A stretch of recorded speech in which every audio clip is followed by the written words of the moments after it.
विद्यार्थियों, आज हम अमेरिका में संघात्मक व्यवस्था के बारे में आपसे चर्चा करेंगे।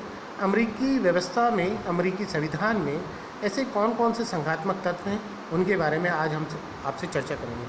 अमेरिका का जो संविधान फिलाडेल्फिया सम्मेलन में निर्मित हुआ, अमेरिकी संविधान 1787 में बना। इस संविधान में संघात्मक व्यवस्था के प्रमुख तत्वों पर चर्चा की गई। संघात्मक व्यवस्था को अपनाए जाने से पहले विधि विशेषज्ञों के सामने ये प्रश्न आया कि अमेरिका में संघात्मक व्यवस्था को अपनाया जाए या एकात्मक व्यवस्था को अपनाया जाए। अतः विधि विशेषज्ञों ने, वहाँ के राजनेताओं ने यह माना कि अमेरिका जैसे विशाल देश में, जहाँ की भौगोलिक क्षेत्र बड़ा अत्यंत व्यापक है, जहाँ की जनसंख्या अत्यंत व्यापक है, अतः ऐसे क्षेत्र में संघात्मक व्यवस्था को अपनाया जाना उचित रहेगा। इस समय जब अमेरिका का संविधान निर्मित हो रहा था, उस समय अमेरिका में लगभग 13 गणराज्य थे और ये 13 गणराज्य अपने आप को स्वतंत्र और अलग सा महसूस करते थे। इनकी प्रबल इच्छा थी कि यह स्वतंत्र देश के तौर पर पहचाना जा सके, लेकिन इन्हें अंदर से इस प्रकार का डर भी था, कहीं यूरोपीय शक्ति या यूरोप के जो देश हैं वह कहीं इन्हें पुनः उपनिवेश न बना लें। अतः इन 13 गणराज्यों ने आपस में मिलकर अमेरिकी संघात्मक व्यवस्था को मूल रूप दिया और अमेरिका में संघात्मक व्यवस्था स्पष्ट तौर पर दिखाई देने लगी। अमेरिका विश्व का प्रथम राष्ट्र है जहां संघात्मक व्यवस्था को अपनाया गया।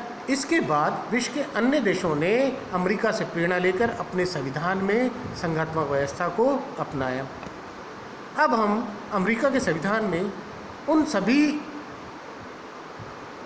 तत्वों के बारे में आपसे चर्चा करेंगे कि अमेरिका में संविधान के ऐसे कौन कौन से तत्व हैं जहां संघात्मक व्यवस्था दिखाई देती है। पहला पॉइंट है शक्तियों का दोहरा प्रयोग। अमेरिकी संविधान में, अमेरिकी संप्रभुता में शक्तियों का स्पष्ट तौर पर विभाजन किया गया है। केंद्र और राज्यों के बीच में शक्तियों का विभाजन किया गया। वैसे तो संप्रभुता का विभाजन नहीं किया जा सकता, लेकिन संप्रभुता की जो अभिव्यक्ति है, जो संप्रभुता की जो अभिव्यक्ति है, उसके आधार पर केंद्र अपना अलग कार्य करता है, राज्य अपना अलग कार्य करता है। केंद्र की शक्तियां अलग हैं, राज्यों की शक्तियां अलग हैं। अतः यदि हम देखें तो वहाँ इस प्रकार की व्यवस्था है कि शक्तियों का जो प्रयोग है दोहरे तौर पर दिखाई देता है। संघात्मक व्यवस्था का जो अगला तत्व यदि हम देखें तो शक्तियों का विभाजन। अमेरिकी संविधान में स्पष्ट तौर पर शक्तियों का विभाजन किया गया है। अमेरिकी संविधान जो लिखित संविधान है, संविधान का जो अनुच्छेद 1 है, अनुच्छेद 1 की धारा 8 व 10 में इन शक्तियों को विभाजित किया गया है। केंद्र और राज्यों की शक्तियों को वहाँ के लिखित संविधान में स्पष्ट तौर पर अलग अलग जगह दी गई है। केंद्र किन विषयों पर कानून का निर्माण कर सकता है, राज्य किन विषयों पर कानून का निर्माण कर सकता है, यह स्पष्ट तौर पर बताया गया है। केंद्र के पास में सेना, विदेश, रेल, डाक, तार, व्यापार आदि जैसे महत्वपूर्ण विषय हैं, जबकि राज्यों के पास में यातायात, शिक्षा, ऋण जैसे महत्वपूर्ण विषय हैं। इन विषयों का विभाजन के अनुसार वहाँ शक्तियों का विभाजन किया गया है। केंद्र इन निम्नलिखित विषयों पर कानून का निर्माण कर सकती है और राज्य निम्नलिखित कानूनों पर। दोनों अपने अपने दिए गए संविधान के अनुसार क्षेत्रों में कानूनों का निर्माण करते हैं। अतः यहाँ पर शक्तियों का स्पष्ट तौर पर विभाजन किया गया है केंद्र और राज्यों के बीच में।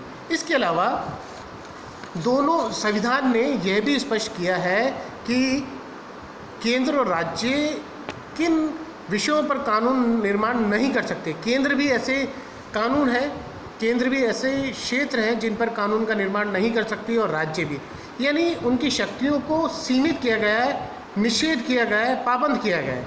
केंद्र और राज्यों की शक्तियों को भी कुछ ऐसे क्षेत्र हैं, दोनों को पाबंद किया गया है। लेकिन यदि वर्तमान में हम देखें तो निश्चित तौर पर संविधान में आवश्यकता परिस्थितियों के अनुसार जो व्यवस्था है उस हिसाब से केंद्र ज़्यादा मजबूत दिखाई देता है।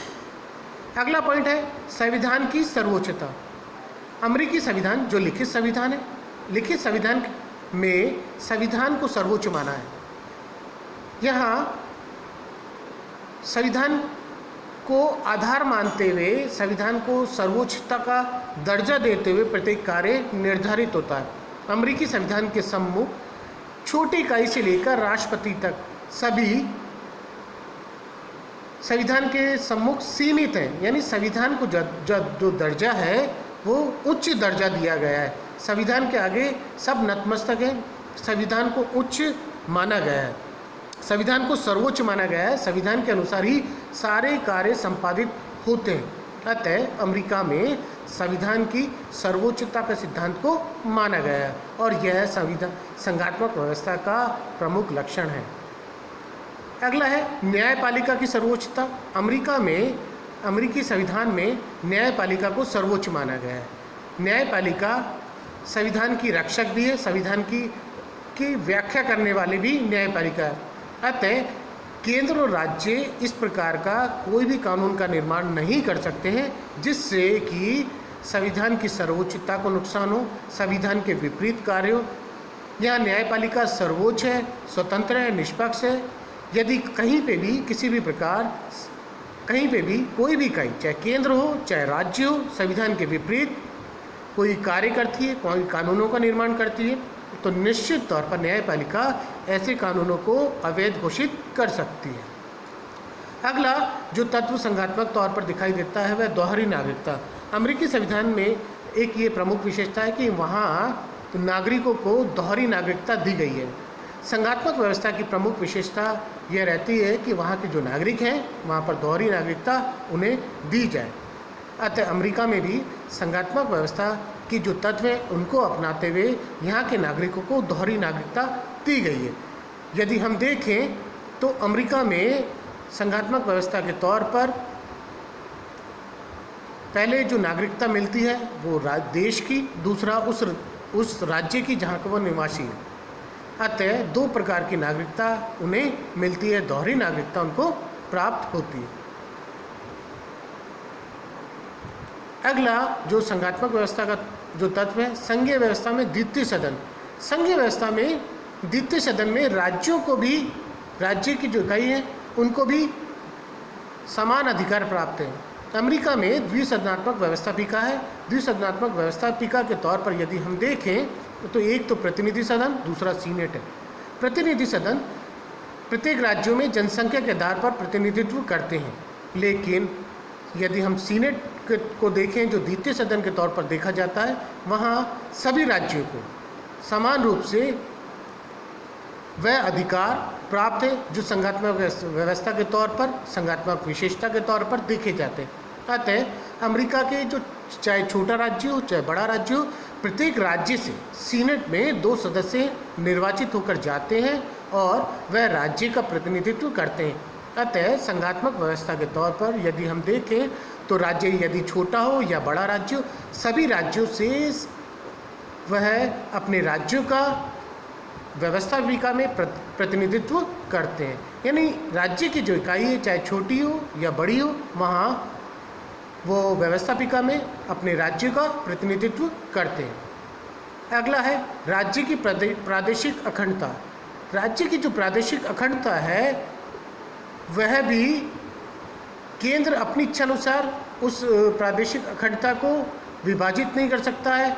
किसी राज्य की सीमा को ना तो परिवर्तित कर सकता है, ना उसकी सीमा को छोटा कर सकता है। 2 राज्यों को मिलाकर नया राज्य स्थापित नहीं कर सकता।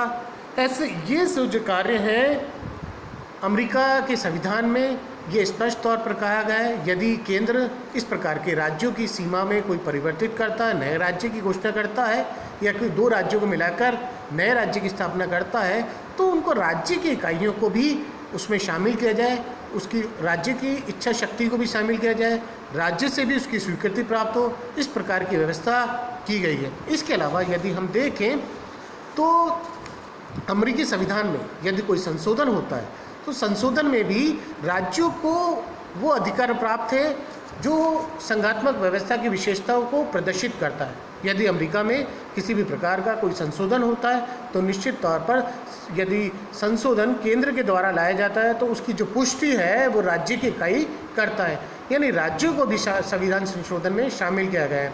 केंद्र तो शामिल है ही, राज्यों को भी शामिल किया गया है। अमेरिका में प्रत्येक राज्य अपनी इच्छा अनुसार संविधान अपना सकते हैं। प्रत्येक राज्यों के अलग अलग अपने अपने संविधान हैं।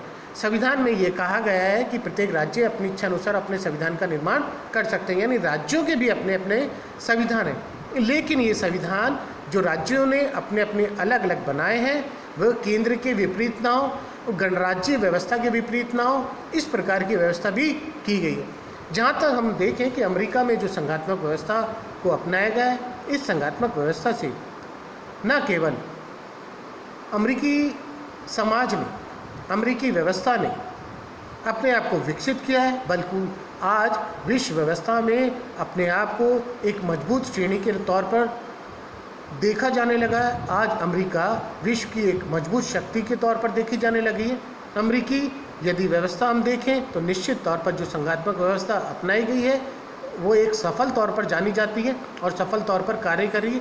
विश्व के अन्य देशों ने, चाहे कनाडा हो, चाहे ऑस्ट्रेलिया हो, चाहे भारत हो, विभिन्न देशों ने अमेरिकी संविधान व्यवस्था के इस संघात्मक तत्व को महत्वपूर्ण माना है और अपने संविधान में जगह दी है, यानी अमेरिकी संघात्मक व्यवस्था से प्रेरणा ली है। आज अमेरिका की जो संघात्मक व्यवस्था है एक मजबूत तौर पर कार्य कर रही है। इस संघात्मक व्यवस्था ने अमेरिकी व्यवस्था को एक शक्तिशाली और मजबूत दिशा प्रदान की है। अमेरिका विश्व की महान शक्ति का जो दर्जा लिए बैठा है वह संघात्मक व्यवस्था का भी उसमें कुछ न कुछ अंशदान है। अतः हम कहेंगे अमेरिकी संघात्मक व्यवस्था ने एक न केवल अपने आप को विकसित बनाया बल्कि एक प्रगतिशील समाज को एक नई दिशा के तौर पर तैयार किया है। आज विश्व में जो अमेरिकी महाशक्ति के तौर पर जाना जाता है जो है उसमें संघात्मक व्यवस्था का भी महत्वपूर्ण रोल है। और अमेरिकी विधि विशेषज्ञों ने जब संघात्मक व्यवस्था को अपनाया, संविधान के किसी अनुच्छेद में स्पष्ट तौर पर संघात्मक व्यवस्था का वर्णन तो नहीं किया, लेकिन संविधान का जो लिखित प्रारूप अपनाया है उस प्रारूप में चाहे शक्ति विभाजन हो, चाहे सर्वोच्च न्यायपालिका हो, संविधान की सर्वोच्चता हो, दोहरी नागरिकता हो, न्यायपालिका की सर्वोच्चता हो, सीनेट की व्यवस्था हो, इन सारे तत्वों को शामिल करके संघात्मक व्यवस्था को सफल रूप से, स्पष्ट रूप से अपना लिया है। इन तत्वों को अपनाने से अमेरिका में संघात्मक व्यवस्था स्पष्ट तौर पर दिखाई देती है, जानी जाती है। अतः ये संघात्मक व्यवस्था के जो प्रमुख तत्व हैं वह हर जगह, हर समय संघात्मक व्यवस्था की विशेषताओं के तौर पर जाने जाते हैं। इन तत्वों को अपनाने से संघात्मक व्यवस्था स्पष्ट तौर पर अमेरिकी संविधान में दिखाई देती है। धन्यवाद।